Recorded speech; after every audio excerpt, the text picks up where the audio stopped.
누가복음 10장 27절에서 25절에서 37절까지 보겠습니다.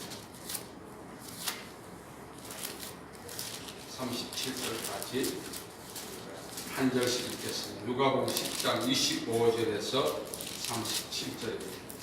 어떤 율법사가 일어나 예수를 시험하여 이르되 선생님, 내가 무엇을 하여야 영생을 얻으리까? 예수께서 이르시되 율법에 무엇이라 기록되었으며 내가 어떻게 읽느냐? 대답하여 이르되 내 마음을 다하며 목숨을 다하며 힘을 다하며 뜻을 다하여 주 너희 하나님을 사랑하고 또한 내 이웃을 내 자신같이 사랑하라 하였나이다. 예수께서 이르시되 내 그날이 올거다 이를 행하라 그러면 살리라 하시니 그 사람이 자기를 옳게 보이려고 예수께 여짜오되 그러면 내 이웃이 누구니까? 예수께서 대답하여 이르시되 어떤 사람이 예루살렘에서 여리고로 내려가다가 강도를 만나매 강도들이 그 옷을 벗기고 때려 그의 죽은 것을 버리고 갔더라. 마침 한 제사장이 그 길로 내려가다가 그를 보고 피하여 지나가 또 이와 같은 또 그곳에 이르러 그를 보고 피하여 지나가되 어떤 사마리아 사람은 여행하는 중 거기 이르러 그를 보고 불쌍히 여겨 가까이 가서 기름과 포도주를 그 상추에 붓고 사매고 자기 짐승에 태워 중앙으로 데리고 가서 돌보아 주니라. 그 이튿날 그가 주막 주인에게 데나리온 둘을 내어주며 이르되 이 사람을 돌보아 주라. 비용이 더 들면 내가 돌아올 때에 갚으리라 하였으니 내 생각에는 이 세 사람 중에 누가 강도받는 자의 이웃이 되겠느냐? 같이 읽겠습니다. 이르되 자비를 베푼 자니이다. 예수께서 이르시되 가서 너도 이와 같이 하라 하시니라. 아멘. 대한민국 국민이 되는 과정, 방법은 먼저 속인주의입니다. 대한민국 사람이어야 속지주의, 대한민국에서 출생해야 또 기와, 탈부, 또 하나가 인지가 있습니다. 부모 되는 사람이 흑인을 가르쳐서 저 내 아들입니다 이렇게 하면 되는 거예요. 중요한 것은 대한민국 국적을 취득하는 과정은 여러 가지 방법은 있지만 국적을 취득한 이후에 의무를 다해야 합니다. 그것이 바로 헌법이죠. 법률에 위배되지 않는 삶을 살아야 합니다. 대한민국 국민의 법적 자격을 획득하고 그 기준이 되는 법률적 행동을 다하지 않는다면 법률이 주는 혜택을 받을 수가 없습니다.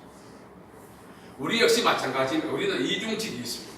우리는 천국 백성이라 하는 하늘나라 시민권을 갖고 있습니다. 그렇다면 하늘나라 시민다운 삶을 살아야 합니다. 그 삶의 법칙이 바로 신구약 66권 하나님의 말씀이죠. 이 말씀에 위배되지 않아야 천국 백성이라 할 수가 있습니다. 그렇다면 우리가 천국 백성의 삶을 하기 위한 기본적인 것은 무엇인가? 예수님께서 성천하시기 전에 모든 피조물에게 복음을 전하라. 또 모든 족속을 제자로 삼아 아버지와 아들과 성령의 이름으로 세례를 주고 가르쳐 지키게 하라 말씀했습니다. 쉽게 말하면 제자 삼는 일. 제자 삼는 일은 뭡니까? 복음을 전해서 천국 백성 되게, 천국 일원이 되게 만드는 일입니다. 예수님이 이 세상에 오신 일은 사개오 가정에 사신 말씀이 있죠. 잃어버린 자를 찾아 구원하러 왔다. 회복해줘. 신구약 성경 전체를 통해서 구약 성경 호세아 6장 1절에서 3절에는 오라 우리가 여호와께 돌아가자. 영적 복귀죠. 이것은 하나님의 형상을 회복하는 하나의 방법이고 또 하나님이 디자인한 삶을 다시 살아가는 기회이기도 한 것입니다. 결국 우리가 천국 백성이라면 하나님의 말씀에 순종해서 회복 사역에 동참해야 하는 것입니다. 예수님이 이 땅에 오셔서 잃어버린 자를 찾아 구원하러 왔다. 이 말씀은 회복시키기 왔다. 영적 복귀를 이야기합니다. 자, 그렇다면 영적 복귀는 어떻게 할 것인가? 성령 충만으로, 말씀 충만으로, 기도 충만으로, 능력 충만으로 할 것인가? 룰이 있다는 거예요. 일정한 룰이. 예수님께서 어떻게 회복사역 하시는가? 예수님이 땅에 오셔서 하신 말씀은 천국 복음 전하시고, 제자들 교육하시고, 또 약한 것을 고치시고, 또 세 가지 테마가 있어요. 결국 우리 역시 예수님의 제자요, 또 천국 백성의 일원이라면 시민다운 삶을 살아야 하는데, 그것이 바로 회복사역에 동참하는 것입니다. 어떻게, 무엇을 어떻게 할 것인가? 오늘 말씀에 보면은 여리고에서 내려가던 어떤 사람이 강도를 만나서 거의 그만 죽게 되었을 때, 제사장 레위는 지나갔지만 이 사마리아 사람이 그를 불쌍히 가까이 가서 상처에 포도주와 기름을 붓고 돌보고 치료하는 내용이 나옵니다. 여기서 우리는 중요한 사실을 배울 수 있습니다. 본래 유대인과 사마리아 사람은 앙숙이었어요. 우리말로 천적이라 할 수 있습니다. 북왕국 이스라엘과 남유다가 있을 때, 나누어졌을 때, 그 북이스라엘에 이방인들이 침공해 왔어요. 여기서 많은 혼혈아가 태어났습니다. 그 혼혈아가 바로 사마리아 사람. 그래서 아브라함의 그 혈통을 100% 이어받지 못했기 때문에 적대시했고, 또 때로는 천적같이, 앙숙같이 여겼던 것입니다. 상종하지 않는 거죠. 예수님께서 이제 사마리아에 가서 목말라 우물가의 여자에게 갔습니다. 물을 다오. 당신은 유대인으로서 어떻게 나에게, 사마리아 사람에게 물을 달라하느냐? 여기서 그동안 관계가 단절되어 있었다는 것입니다. 상종하지 않았다는 것입니다. 특히 사마리아 사람은 자신도 아브라함의 그 DNA가 있는데, 일부라도 있는데 자기들 아브라함의 자손으로 인정해 주지 않는 유다인에 대한 감정이 왜 없었겠어요? 이 강도 만난 사람은 유대인이고 사마리아 사람은 가까이 갔습니다. 그거를 불쌍히 여겼다는 것입니다. 평소에 갖고 있는 자기의 감정을 희생시킨 거죠. 쉽게 말하면 회복사역에 동참하려면 감정을 희생시킬 줄 알아야 합니다. 우리도 사람을 도와주다 보면은 자꾸 데미지를 받게만, 우리말로 열불나게 만들고, 내가 선했던 마음이 막 악해지고 죽이고 싶을 정도로 우리 안에 분노가 일어나는, 그걸 경험하지 않습니까? 이러한 것들을 희생시키지 않으면 회복 사역을 못한다는 것입니다. 이 사마리아 사람은 자기의 천적이요 앙숙이요 자신을 천대시했던 그 유다인의 강도 만났을 때 커튼 뒤에서 박수 친 것이 아닙니다. 불쌍히 여겼다는 것입니다. 이 사마리아 사람의 마음은 하나님 아버지의 마음인 것입니다. 사람을 회복시키는 데 있어서 기존에 갖고 있는 정보라든지 감정을 갖고 있으면 방금 말씀드린 것처럼 커튼 뒤에서 박수 쳐야 돼요. 그러나 회복을 위해서 가까이 다가가죠. 건접하고 포도주와 기름을 붓고, 이것은 당시에 7대였습니다. 우리 인생을 살아가면서 정말 용량이 큰 사람이 되려면 긍휼을 베풀 줄 알아야 되는데, 그 긍휼을 베풀 줄 아는 기본 마인드가 자기의 감정을 희생시키는 것입니다. 저도 오늘까지 살아가면서 수많은 사람들이 비아냥거리고 폄하하고 악평하고 그리고 또다시 와요. 그러면은 내가 듣기로는 당신 어디서 무슨 소리 했다면서 하면서 밀어버릴 수 있지만, 제가 하나님, 제게 온 그분이 저라면 하나님은 어떻게 하셨을까? 하나님의 탕자를 받아들이지 않습니다. 이 자식아, 그 많은 재산을 어떻게 해? 나 명예와 우리 가문을 이렇게 도용되고 망신시킨 없다 발을 들어 몰아낼 수 있지만 아버지는 받아들여요. 감정을 희생시키지 않으면 신앙생활은 또 못해요. 우리가 전도하는 것도, 사람을 돌보고 섬기는 것도 우리 안에 있는 기본 감정을 희생시켜야 한다는 것입니다. 그래서 이 사마리아 사람은 자기 감정을 희생시켰어.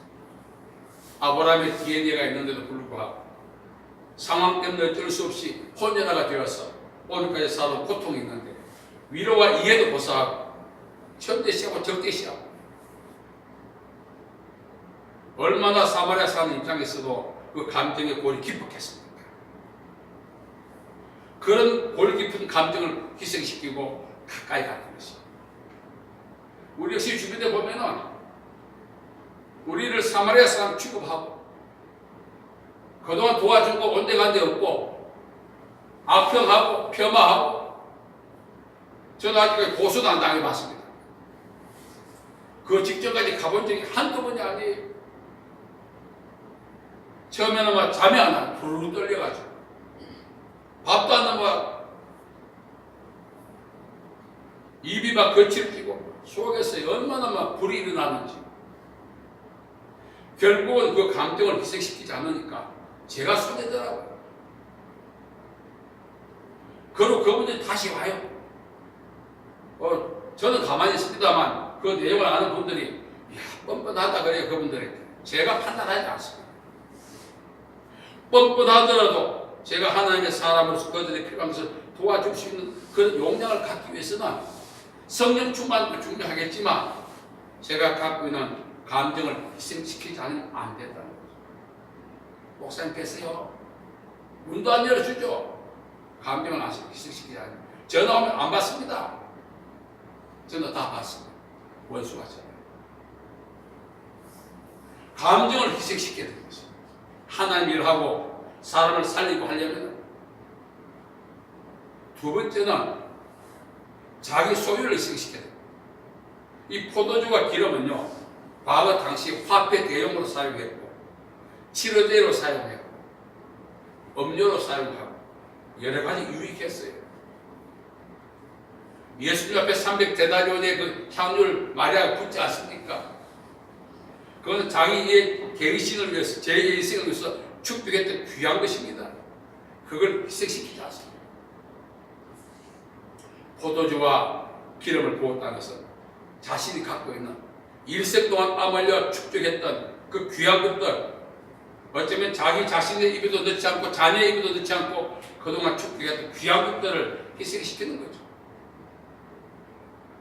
그 회복 사역은 하나님 뜻이기 때문에 하나님의 목적을 위해서 자신의 것을 희생시킬 수 있는 용량이 있어야 된다는 것입니다. 또한 말씀드린 것처럼 이 포도주와 기름은 상비약입니다. 이 사마리아 사람이 여행 도중에 어떤 상황이 올 때 자기 신체의 그 건강 회복을 위해서 갖고 있는 상비약이죠. 어쩌면 자기의 안전 지킴입니다. 자기 안전 지킴이까지 기꺼이 희생시킵니다. 누구에게 앙숙에게, 누구에게 천적에게. 우리는 저도 아직까지 엉건히 박수는 안 칩니다만 천적이 잘못되면 선웃음을 지어드렸습니다.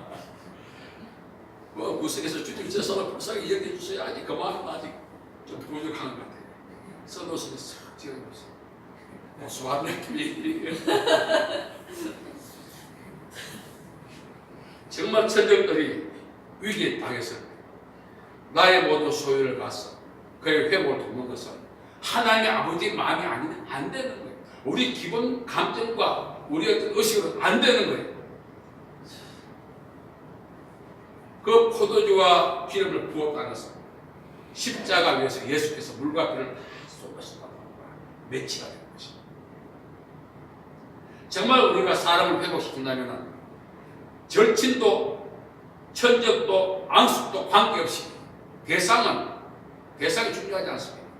우리는 절친했기만 하잖아요. 예수께서 이렇게 말했어요. 원수를 사랑해라.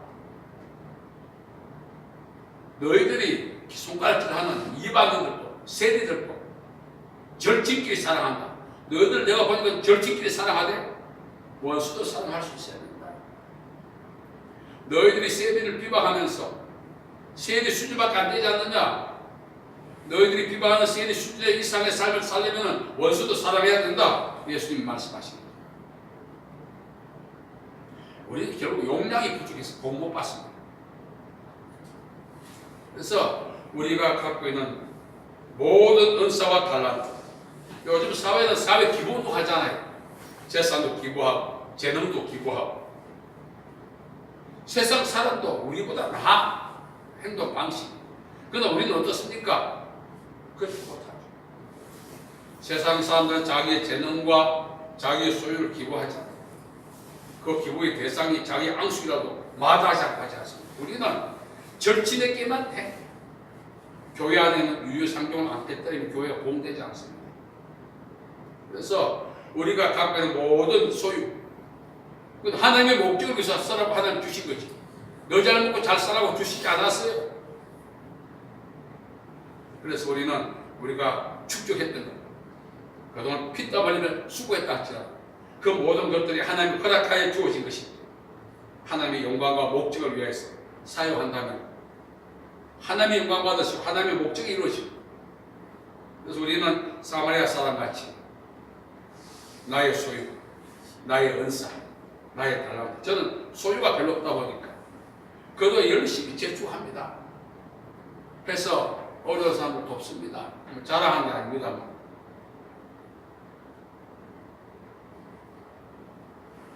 또한 저는 갖고 있는 게 은사가 있다 보니까 물질보다 뻔뻔한 사람도 필요하면 항상 도와줘. 뭐 배신해도 배반해도 그 사람의 그 용량의 문제지 저하고 관계없는 거예요. 하나님의 것을 내 것이라 고집하면 안 되거든요. 그래서 하나님이 지켜주신 것들을 저는 공유하기를 원하기 때문에, 그래서 오늘까지 이렇게 바보 소리 듣고 사는 것입니다.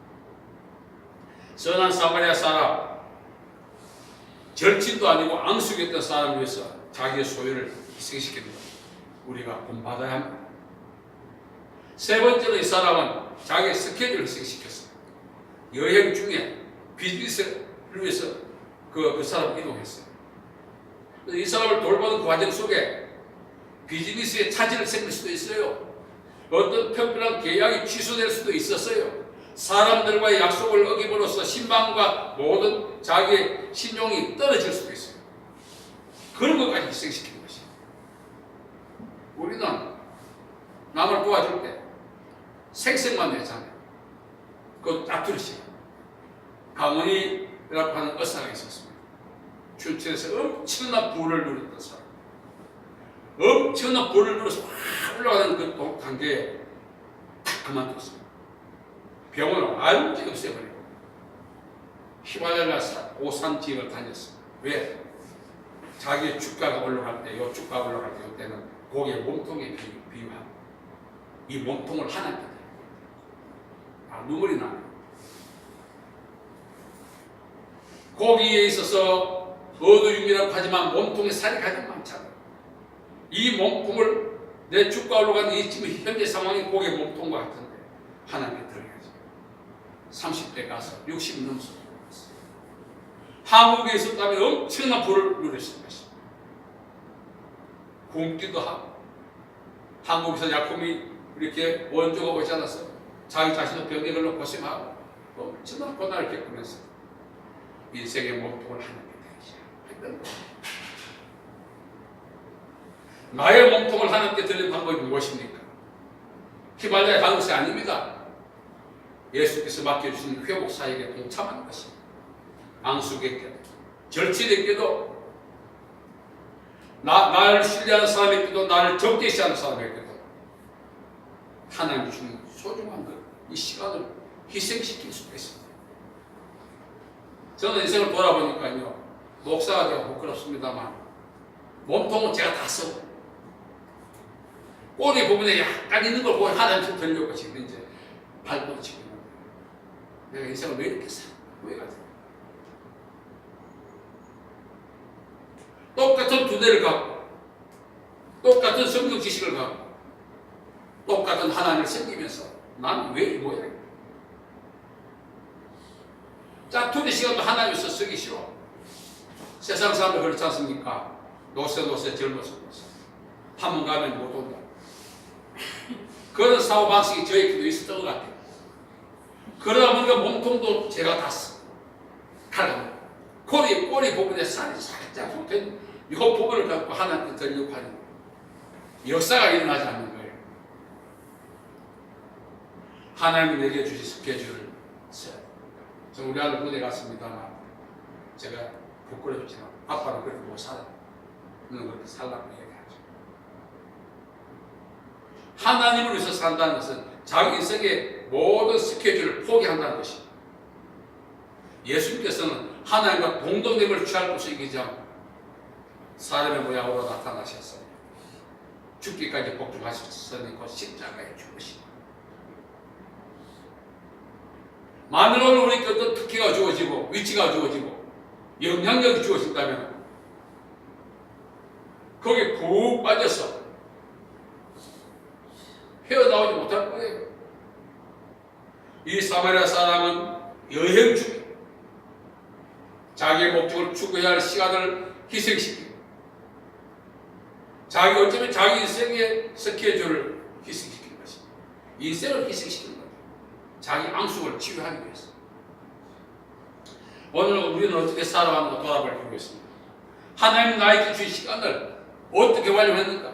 하나님 주신 시간 자체가 우리 인생 자체가 하나님의 것입니다. 우리 것이 아니에요. 살아있다고 우리 것이 아닌 것입니다. 하나님 속하여 내가 시간을 보냈는가? 사무엘하 7장 18절에 보면 다윗이 여호와 앞에 자리가 앉아서 이런 내용이 나와요. 다윗은 전쟁터에서 인생을 보냈지만 그래도 가장 소중한 시간을 하나님께 드렸던 것입니다. 그걸 복대라고 하죠. 여러분, 진정 우리는 하나님의 자녀라면 특성이 있어야 돼요. 하나님의 자녀 특성이 뭐라고 했죠? 예수님이 위임해 주신 회복사역에 동참하는 것입니다. 감정을 희생시키고 소유를 희생시키고 스케줄을 희생시키고 그래야만 이 일에 동참할 수 있어요. 그렇지 않으면 안 되는 거예요. 두고 보자 앙심을 똑같이 부어버리면 어떻게 되겠어요? 여러분 제가 이 모임에 가면요 10번 밥을 사는데 한 번도 안 사는 사람이 있어요. 물론 경제적으로 어려워 그렇게 안 돼요.